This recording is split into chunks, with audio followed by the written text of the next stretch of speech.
So one of the questions that comes up a lot in the rooms is how do I get better at speaking? How do I get better at getting my point across, having people listen to me? Can be public speaking, can be networking, can be personal relations. Like how do you get your point across? How do you improve that skill? Let me give you 3 ways that I've used myself to improve my speaking ability, both in my native language, which is Dutch, and in English. And it really helped to propel me forwards in my sales career. That was the first spot where I really noticed improvement and where I really needed improvement. Because as many of you know, if you've seen some of my stories, I was horrible when I started out in sales. And I didn't know how bad I was. This is the Dunning-Kruger effect. For those of you unfamiliar with this term, look it up, the Dunning-Kruger effect. It's a very interesting term. You should know it. It should be in your vocabulary and in your arsenal of stuff to talk about. But let's do 3 things that you can do to improve your speaking. Number 1, first thing I want you to do is that you start listening to very, very, very good speakers. So what many of you do is that you consume social media or you consume entertainment without actually turning on your brain. And that's sad for, I don't know, the next week, month, year, forever, I don't care. You're going to sort of brainwash yourself by listening to speakers. Instead of listening to music or, I don't know, what you do, watching television or something, I don't know what or YouTube, you're going to be intentional and you're going to pick out some people that speak very well. We all know Andrew Tate, amazing speaker. Probably one of the best salespeople that I've seen in my lifetime. So good at articulating his points and getting his points across and having people listen to him. So that's a good example. I got better at speaking by listening to Jim Rohn, one of the best public speakers that I know. It's Jim Rohn, Jimrohn. You can look him up. Old school guy. He's been dead for a while now, but he has plenty of audio books available on Audible, I believe, and you can listen to them. He's extremely adept at having like complex subjects and turning them into simple words, which is what you want to do. That is what people admire, like the clarity that you can manage when you're getting your point across. You can always tell when someone doesn't really know his stuff. It's something doesn't really click. It doesn't really mesh. He's trying to get it across, but he's having trouble, making it less abstract. You don't want to be that guy. You want to be the guy that cuts through all the noise and the confusion and puts it in simple words so people understand it immediately. You have a broad vocabulary available to you, but when in doubt, you always use the little words, not the big words. So some of the other people that I've studied are Zig Ziglar, very old school sales speaker, but very good speaker as well. Brian Tracy, still active, still going strong. He must be in his like 80s or 90s or 135 or something. The guy's old, but he's still going, still making clips, still being a very, very good speaker. Tony Robbins, very famous dude, very famous guy to follow and to see like how does he put together his speech patterns? How does he get his point across? And what you'll see once you start studying this, I want you to do it over and over and over again. So there are entire chapters of Jim Rohn books or seminars that I can do almost verbatim because I've listened to it over and over and over again. And it finds its way into your vocabulary, finds its way into your sort of library or database of how to get a point across, how to explain something in a simple way. So that you pick that up, you pick those parts up, but also you see how a really good speaker, really good communicator, how he chains his words together to get the message across.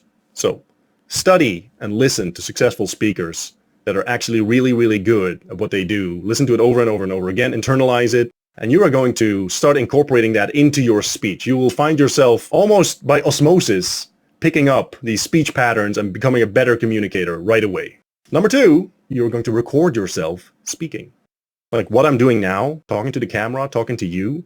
Like I watch back all of my videos and I've watched back thousands, probably tens of thousands of hours, either me talking to a camera or I used to record my sales pitches as well, like on the phone or in person. I would record those.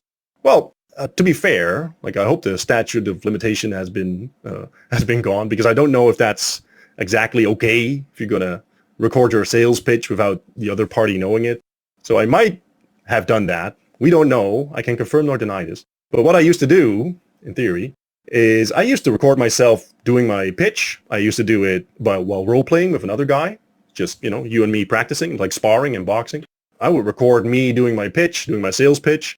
And then after the working day was done, I would listen back to me pitching. And what you'll notice is that you absolutely, positively suck at speaking. And you suck because you haven't put in conscious effort to get better at this. What you'll notice is that you're filling up all of the dead space with all sorts of words like and using stuff again and again and again, words that you're using to fill in the space. You are going around subjects without cutting through it and making it clear. You're going to notice all of that stuff, and it's awesome. So that's what I want you to do. I want you not to listen to it and think like, oh shit, I suck. This is bad. No, it's really good, because the only way to solve a problem is by first becoming aware of the fact that there is a problem. Otherwise, there's nothing to solve. Like, how can you ever, that's not going to happen, right? That's the way you do it. You record yourself, then you listen back, and you're very purposeful and very cognizant of what you're actually saying, the mistakes that you're making. How can you say it quicker? How can you say it better? Where are you messing up? You got to be aware of your tendencies, because that's the only way that you're going to eradicate them and replace them with better speaking patterns. If you put like the studying of the speakers next to you recording yourself and then listening back to yourself, you're going to have some amazing transformations in the way you speak. Because now, not only do you have like a great example, you also have the ability to immediately put that into practice. And again, if you don't have a sales job now, doesn't matter. You can do it in a mirror. Practice telling a story. You don't even have to do it on camera. You can do it on audio. Like all your phones have recording mechanisms, right? Tell a story into your phone and then listen back and then realize, damn, I'm shit at storytelling. How can I get better?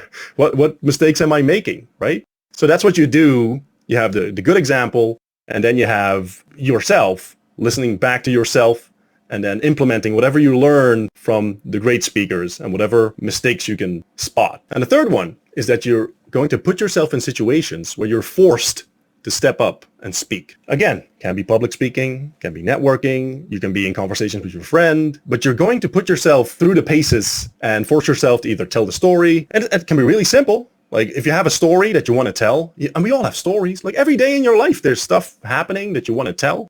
But right now, if I asked you, like, give me a story that happened to you last week, try to come up with something and then try to tell the story. And when you're with your friends or you're talking business or you're talking to a romantic partner, I don't care. You force yourself to tell the story and you see where their attention drops off. If it drops off, like maybe your story is amazing and you know, they're captivated and they're waiting to get more, and maybe not, but that's okay. You're just going to know, you're going to actually notice while telling the story, where does the attention drop off? Where do I drop the ball? And again, you can combine this with the other stuff, right? You're going to have the great examples of people that are great at storytelling, great at speaking. Then you're going to have your recordings where you notice your tendencies.